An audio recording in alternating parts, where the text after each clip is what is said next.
Eric Clapton has been a part of various bands over the years, starting off in the Yardbirds back in 1963 to Van Morrison in 2020. With 280 million records sold worldwide as a solo artist, his success within the music industry is undeniable. But in a recent interview, the star revealed that all is not well. New and lingering health problems including deafness and peripheral neuropathy have put any future shows for the rock music star in jeopardy.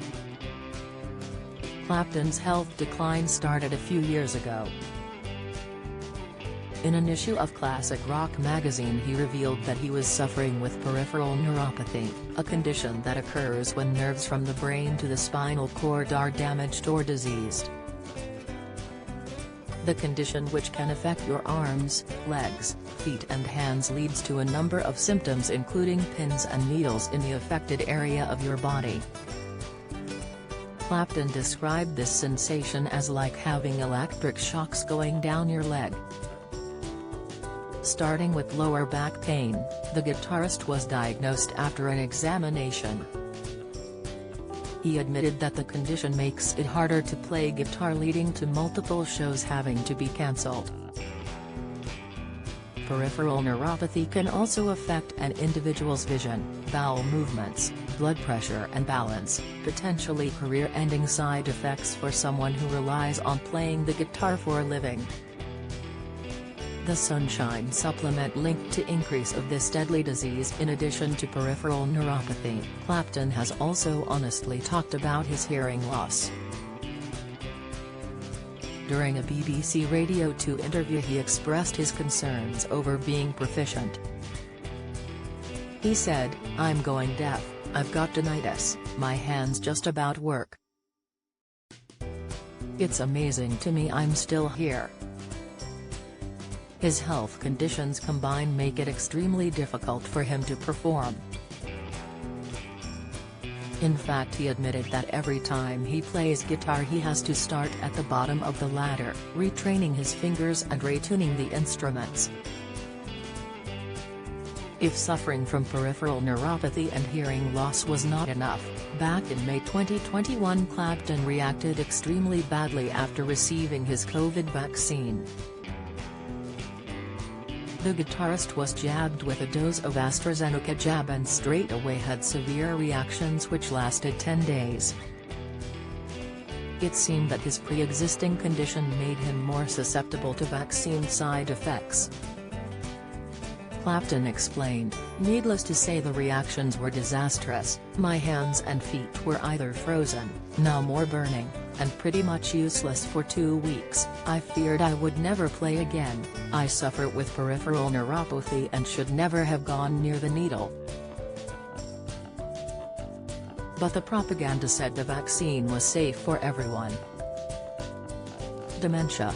The first symptom may not be memory loss, major new finding, expert Michael Caine. Health, my days are numbered, insight Patrick Stewart, actor diagnosed very unexpectedly with heart disease. Latest, his unfortunate health decline and reaction to the COVID vaccine is a worry to many fans, and it is questionable whether the rock legend will ever perform a live show again. In 2017 he was pictured in a wheelchair at Los Angeles airport after cancelling his 2 shows. Looking pale, the guitarist managed to smile and wave at fans who were immediately concerned. The root of his health problems may have stemmed from his previous alcohol and drug addiction. In a documentary about his life titled Eric Clapton, Life in 12 Bars, the star revealed that in 1970 he spent nearly £11,619 $16,000 per week on heroin, soon replacing drugs for alcohol and leading him to a rehab facility. Speaking of his habits, he said that he drank special brew with vodka. But rehab allowed him to turn his life around and kick the habit for good. Despite this, with his current health status, Clapton admitted not knowing how long he can carry on. He continued to say, "I'm of an age now where I don't know how long my faculties will go on." Is peripheral neuropathy curable? The condition can result from a number of things, including traumatic injuries, infections, metabolic problems and an exposure to toxins. One of the most common causes is diabetes.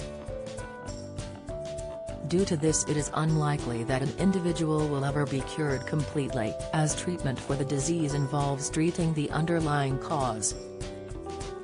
For example, someone with diabetes has to manage their disorder in order to help improve neuropathy, or stop it from getting any worse.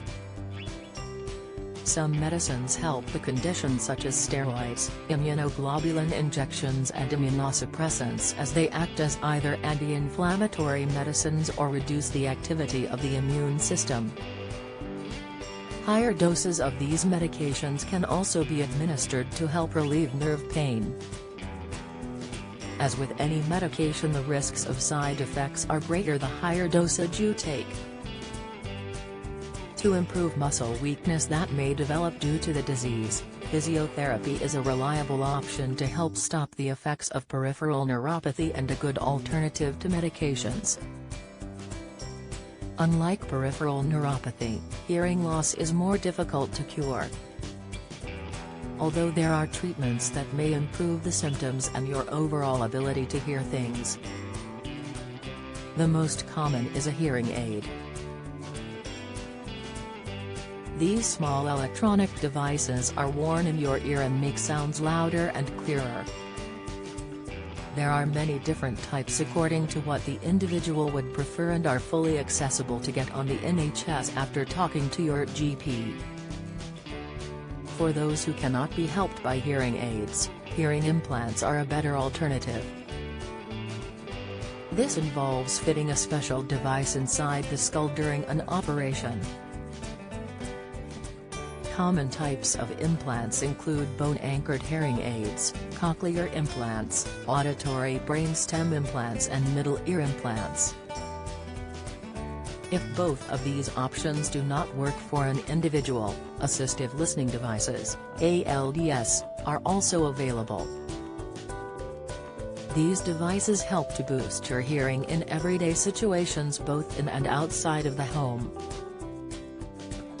They include the following: personal hearing loops, like neck loops, that allow you to hear music or phone calls directly through your hearing aid, personal communicators, or conversation listeners, portable devices to help hear over a long distance or in noisy assistive amplifiers, devices that allow you to hear sound clearly through your hearing aid without needing to turn up the volume, smoke alarms appropriate for your level of hearing, such as vibrating devices.